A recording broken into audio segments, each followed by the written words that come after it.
Hello, Meoni here, and welcome to my Games of the Year. So 2019 was, for the most part, a really positive experience for video game enthusiasts worldwide, and me myself, I really enjoyed it. I thought this was a vast improvement over 2018, and looking back, we did have some really good releases in comparison, so it's actually quite difficult to pick out just 10 things that I actually really enjoyed enough to put on a list, as opposed to, the upwards of 40 games that I did purchase this year that are really, really good.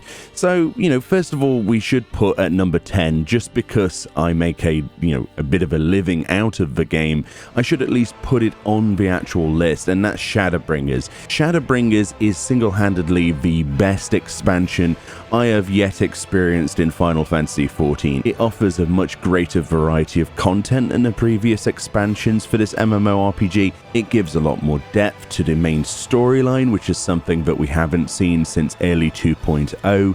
It gives us a lot of open-ended sort of answers to a lot of lore questions that we had for the longest time.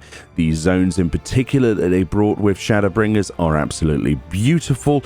The music is masterfully crafted, and the gameplay will have you revisiting every month or so repeatedly for thousands upon thousands of hours, and you'll be trying to get all of your friends into it. So far this year, I think I've managed to recruit 5 additional people via the Recruit a Friend program, and so far they are hooked.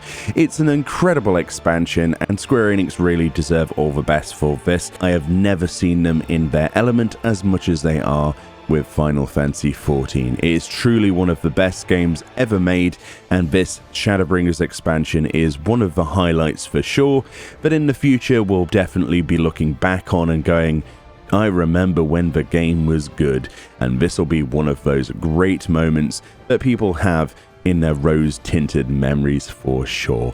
Fantastic game. If you've never played Final Fantasy XIV and certainly haven't played Shadowbringers, there are a lot of really cheap ways of getting into the game with their seasonal discounts and the like on their official store and many other places including Steam, so get to it. So now we've got Final Fantasy XIV out of the way, only like the biggest MMO of the year, which I would definitely advise to you. Let's now look at single player games specifically, because I think that will take up the majority of the rest of this list.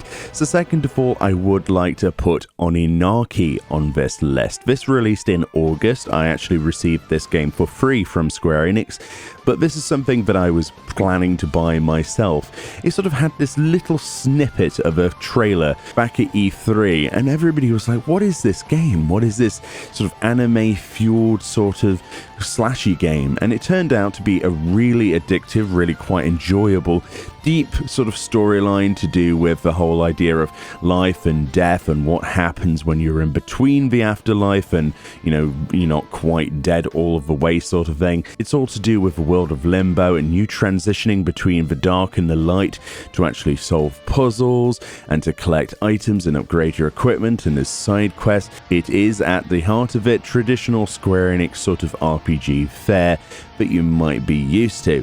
It is by no means as deep as a game like Octopath Traveler, in my own opinion. However, I do think Oninaki has just enough charm to make you interested enough to play it through. It certainly opens a few questions.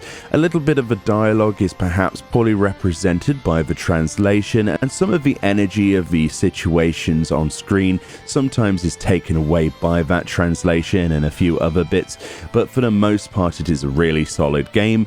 And yeah, I enjoyed it. It's perhaps not the longest game, which is why a lot of people will probably be omitting it off their list, but I did genuinely enjoy this game enough to actually put it on the list today. And when I was thinking of, 10 games that I really enjoyed the most, this was one of them. So next on the list, I have the Collection of Mana. This is a bit of a cop-out because this is, a series of games that have been out before. This is essentially a re-release and a remaster of bits and pieces here. But we have the Collection of Mana. So this includes, we have Final Fantasy Adventure, which is Seiken Densetsu. We have Seiken Densetsu 2, which is Secret of Mana. And then we have Seiken Densetsu 3, which is now being renamed as Trials of Mana.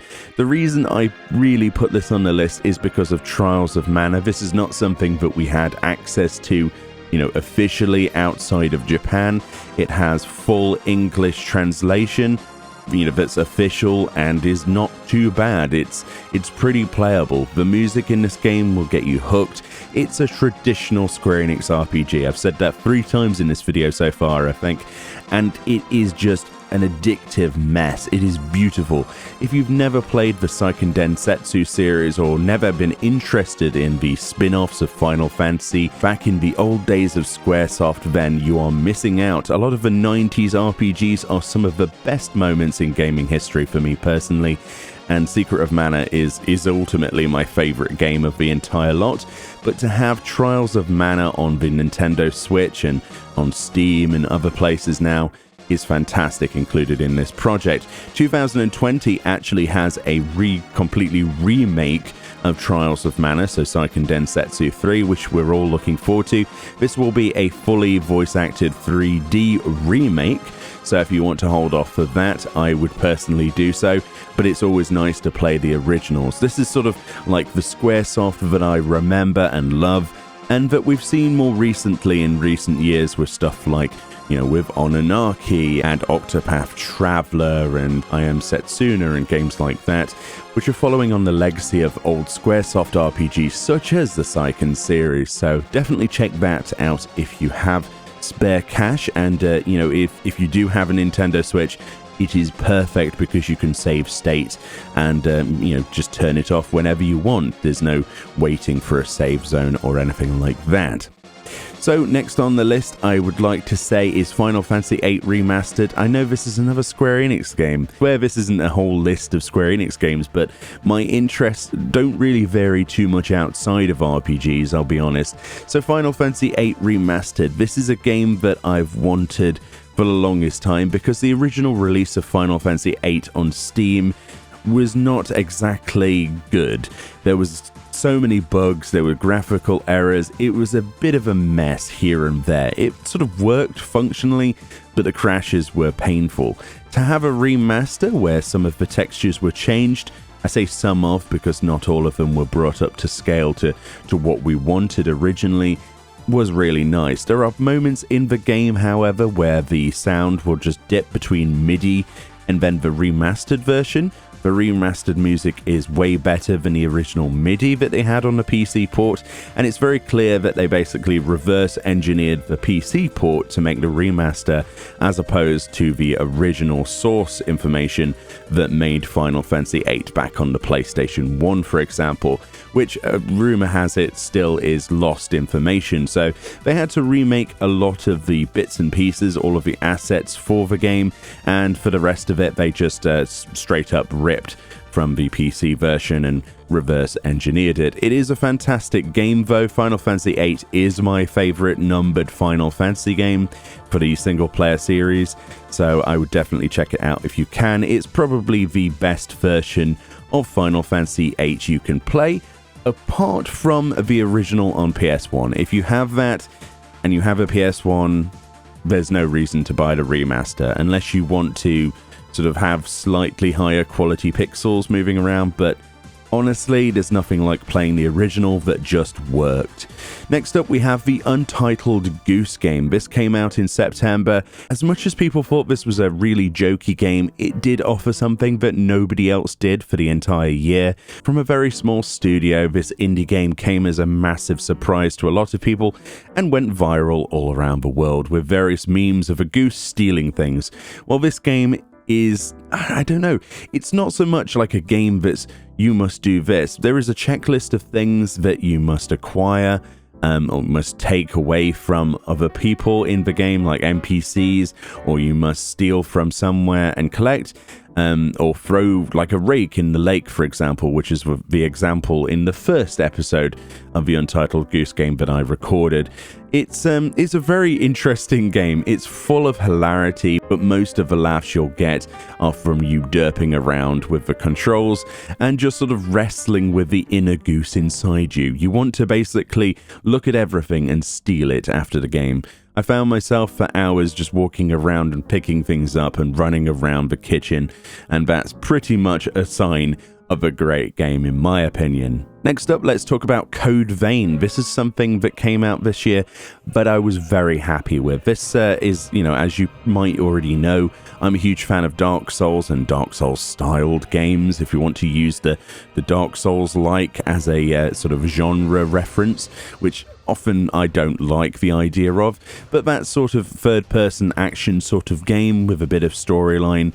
I prefer the storyline to be told through items like in Dark Souls, whereas Code Vein tried to have this full narrative, and I believe that for the most part, Code Vein's problems for me were that its narrative was a little bit overarching. They answered too many of the questions with too much waffle. They talked too much about certain things instead of leaving the player to actually imagine them and discover them themselves. Downsides aside, the actual gameplay and the majority of the storyline is absolutely gripping. The character creation, on the other note, is one of the best I've ever seen in a video game. It's worth it just to play around with character creation alone. And then we have this beautiful, sprawling, sort of Souls-like RPG that we can truly get our teeth into with some really difficult bosses, actually, that will task your abilities for sure, and your usual upgrade paths with multiple weapons, and which sort of give you a classification when you equip them. And then we have veils, and there's lots of terms with blood this and blood that, which for the most part you might think is a bit nonsense and a bit overwhelming, but basically they just replace the name of an Estus flask with blood something and learn an ability with blood code or whatever. It's all blood related, and as long as you can get past all of the jargon, you can get to this really juicy game underneath that I played for hours and hours, and I have loved ever since I installed it into Steam. Also, you can make cat girls, so yeah, that's a plus for sure. Next up, let's talk about the MediEvil remake. MediEvil is a game from my childhood. Once again, I know there's a lot of remakes and re-releases on my list, but MediEvil deserved a spot. I thoroughly enjoyed playing through this again. It reminded me of times in the past that I honestly just didn't remember. It's like flashbacks came back as I was playing this, sort of synesthesia sort of moments where I remembered what I was eating whilst trying to get through the cornfields of one of the zones, and all of the evil scarecrows literally scaring me to near death as a child. It's quite an interesting game. There's a lot of moments where you could be quite intimidated by even something as inconspicuous as a scarecrow. It's quite an interesting game. It really does live up to its hype. The remaster is fantastic. There are a few little bugs here and there from, changing it into a fully 3D rendered environment. There's a few textures that look a little bit off, but for the most part, it is a really wonderful game that does hold up today, and it's amazing that we're getting games like that coming back. It is a solid action platformer back from the days of the likes of Spyro and Crash, and it is definitely worth installing. Now, all we need is a PC release of it as well, and I'm sure they will make some more money, but for now, it is a PlayStation exclusive, as you might imagine. Next up, we have to talk about Death Stranding. This is probably one of my favorite games of the entire year. If I had to put this on a pedestal, I would definitely put it on there.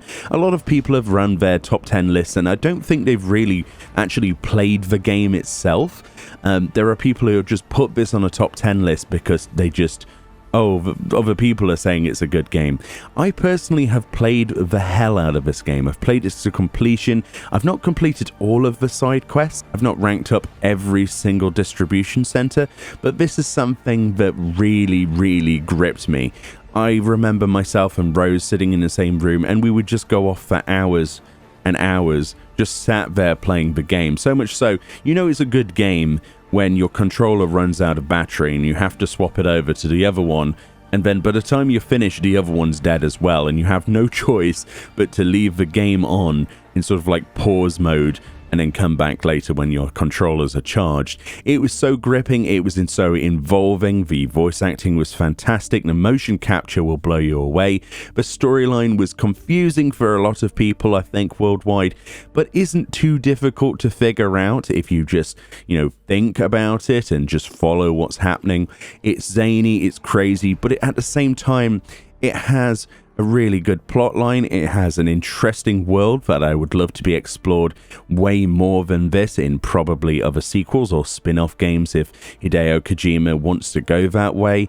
The music choice was great for the score of this. It was kind of like a film score, which is how Kojima always usually does a lot of his games, like the Metal Gear games where you would have sort of like the James Bond themes. This has a more sort of weird and immersive sort of sounds, lots of soundscapey stuff, lots of wind and weather effects sort of blowing and gusting through the actual score itself as well when you're on the mountains, and there are certain tracks that play at certain sort of trigger points on the map as well to give you that sort of real immersion. The main focus that people had about the game's not good because it doesn't have guns is hilarious, because about 12 hours into the game you do actually see guns and you can use them. But the idea is that if you do shoot another person, another NPC in the game, one of the enemies, the mules, then and you do kill them, then you will cause a bit of a problem. There are these things called void outs, which are basically creating craters in the floor. There are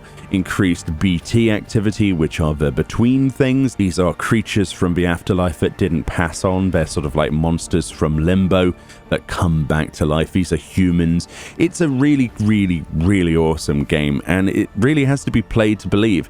Now, it's not a polished game. It's not like 100% the best, most incredible game that you won't have issues with. There are certain elements such as, the on-foot sections mixed with a lot of the vehicle sections will get you frustrated at time to time. But if you can just accept a few niggles here and there and a few control issues, then I think you'll really enjoy this. For the most part, though, you will be spending a lot of your time sort of delivering items to other people across large distances, across rocky terrains, and avoiding BTs and the rest of it, which some people might find boring. I personally thought was incredibly gripping, and the scenery is so beautifully rendered. It looked almost photorealistic in places, enough to distract you from what's actually happening. And sometimes some of the silence and the weather effects and the soundscape itself are definitely worth listening to, as they tell more of a story than half of the rest of it does. To be immersed in this sort of almost post-apocalyptic world where you have that eeriness and the silence, and then suddenly the creepy cries of your baby and the antenna on the top of your shoulder suddenly start to twitch. Definitely sent goosebumps all across my body every single time, and I loved it from beginning to end. And in fact, the post-game is pretty much just bridge building and delivering,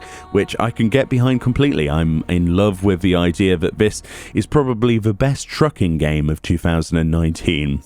So let's round off with a couple others. I think we're on number 9 now, which would be Need for Speed Heat. This is a game that a lot of people will be surprised that I enjoyed. Need for Speed is something that I've played since I was a kid. The Need for Speed car game series, the racing game series, ever since, Need for Speed Most Wanted and Carbon. Those were sort of like the cries of my childhood, the entertainment we had before I went into sort of like the online gaming sort of era.